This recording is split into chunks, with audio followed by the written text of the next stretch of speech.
Good day there, ladies and gentlemen. Welcome to my home in Livingston, Montana. Okay, today's date is July 19th of 2021. And right off the get-go here, I'm going to make a disclaimer. I am not violating any copyrights here. I'm not being endorsed. I don't endorse any of these companies that you might see. This is an archery review. It's a review of a Southwest Spyder XL, a 64-inch takedown recurve. And that's all this is. A review and showing my particular setup. And the reason why I'm doing this is because somebody is liable to get something out of this. I don't know what. But you certainly aren't under any obligation to set your bow up the way I have. But let's get on with this so I can stop burning daylight and wasting time. Okay, here's the piece right here. Now, I'm hand-holding this. I'm sorry if I'm a little shaky or whatever have you, because this is a long bow. I mean, it's 64 inches long. I didn't mean to say long bow. It's a recurve. But you can't get it in a frame. You know what I mean? Without being 10 miles away. So, anyway. Okay, starting out, right off the get-go. Right here. I'll just leave the bow set for a minute. This is a fast flight string. Okay, it's a Flemish fast flight string. You probably can't see it very well, but just trust me. I bought it from Southwest Archery. I think I give $23 for it or whatever have you. And that knocking situation that you see right there, that's should be to my tuning. I got to set my brace height exactly at 8.5 inches, and the knock on your right is exactly 3/8 of an inch above dead center. The one on the left is dead center. Okay. I discarded the stock string. It was B50 Dacron, I believe, but it stretched a lot. These guys right here, these string silencers, these are made by Bojacks. Bojacks Ultra 1s. I just got one there and one there. And by the way, I haven't shot this bow yet because I've been too busy setting it up, and besides that, I don't have a target, and I am really out of practice from my old days. I bow hunted for about, 15 years back when I was younger. So, I just set this thing up kind of with hunting in mind, but I can't go hunting simply because I need to take a bow hunter's course in the state of Montana. It's all screwed up. But anyway, I'm going to get another set of limbs for this 40-pound longbow limbs, weighing in at around 40 pounds of draw. These ones here, this bow here draws at 50 pounds, 28 inches of draw. Okay, let me reach down here and see if I can't stand this up and get the bow out of the weeds there. Now, these arrows that are on here, these are just some arrows I found on Amazon. They were from an outfit called Archery Charlie, Sharly, or something like that. There's really inexpensive carbon arrows, okay? But I got them because I'm all out of practice. My form is no good. I would probably, I probably couldn't hit a barn if I was on the inside of it, Besides that, I'm waiting for a target. But anyway, let's move on here. I'm bogging down. This right here is a limb dampener. They're made by Limb Saver. I got one right there, and I got one right there. Yeah, limb dampeners. Supposed to get rid of vibration and all that stuff. Do they work? I have no idea.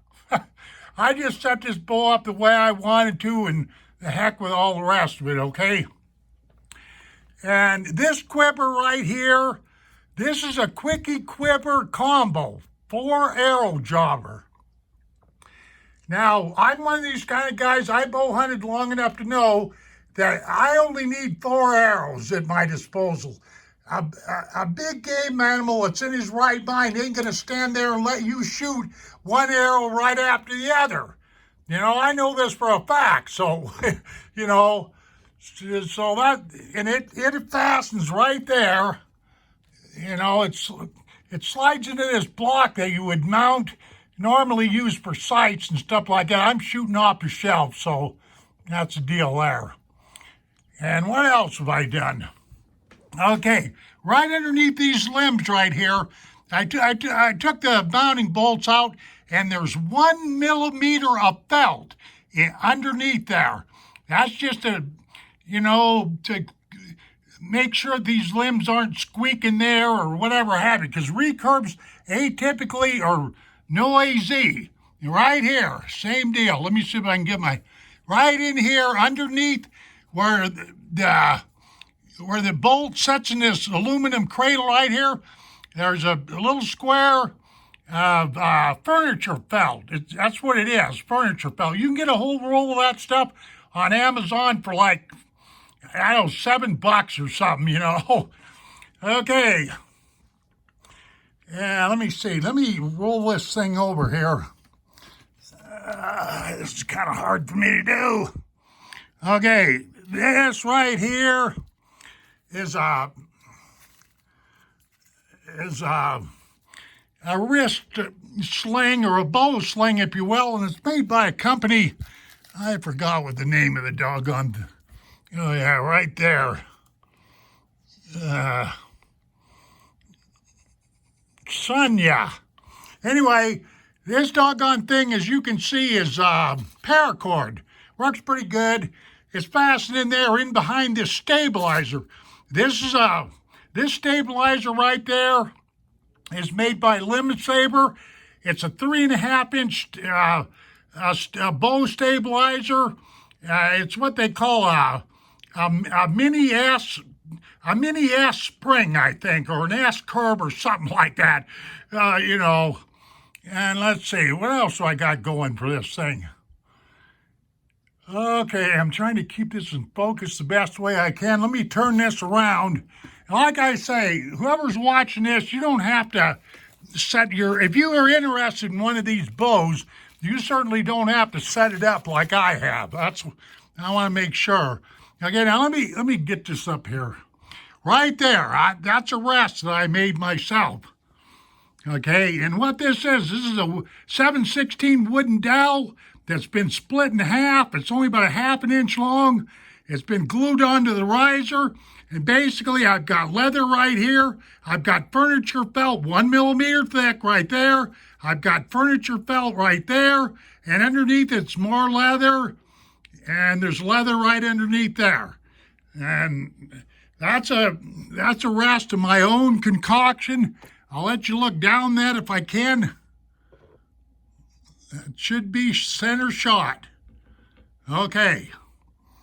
Well, I remember back in my my compound days, that was one thing I had a lot of problems with, and that was doggone bow rests, arrow rests, and all that. They were always stripping off veins and, causing my arrows to do all kinds of weird stuff.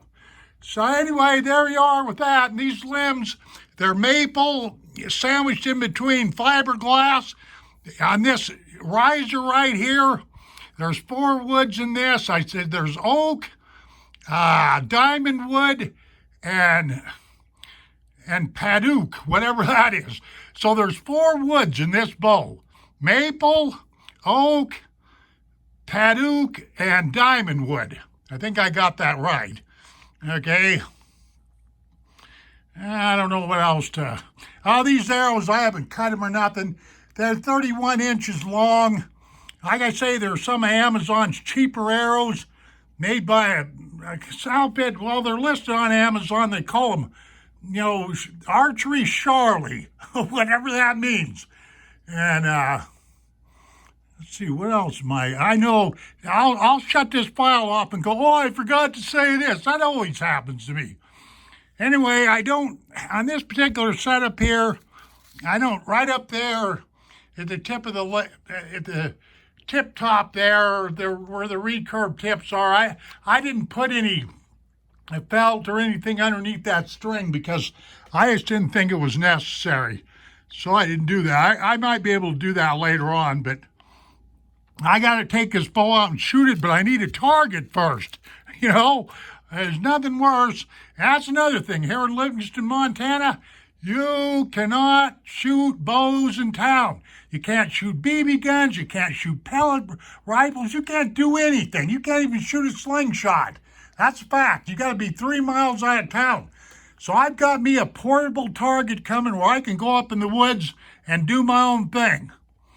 Anyway, so I'm just hoping that this movie file here will inspire somebody and somebody say, oh, that was dumb. I can do better. Oh, I can put an ad on like this, that, and, you know, all that kind of stuff. That's the only reason why I'm doing this video. This isn't a, you know, show and tell kind of a thing, you know. And my brace height, if I didn't say it, is between, you know, let's see, where am I at here? Oh, yeah, from this riser right here to here, I've got a tolerance of 8 inches to 8 3/4, but I've got this set at precisely 8.5 inches. And I'm 3/8 of an inch high right here. I'm dead center right there. And I should be good to go. Okay, well, I can see I'm coming up on 12 minutes, and I bored the crap out of everybody, but I hope you got a good look at this for you folks that are, you know, thinking about, you know, maybe buying one of these or something. I know one thing, Southwest Archery is out of stock on their limbs and stuff like that because I contacted the company. Okay. All right, well, let me see this. I hope I got all that in there. I no doubt forgot something. Anyway, that is a Southwest Archery Spyder XL bow, and the way I set it up on this date. I just finished it up. Thank you very much, ladies and gentlemen. Have a nice day. We'll see you on down the trail, and adios, my friends.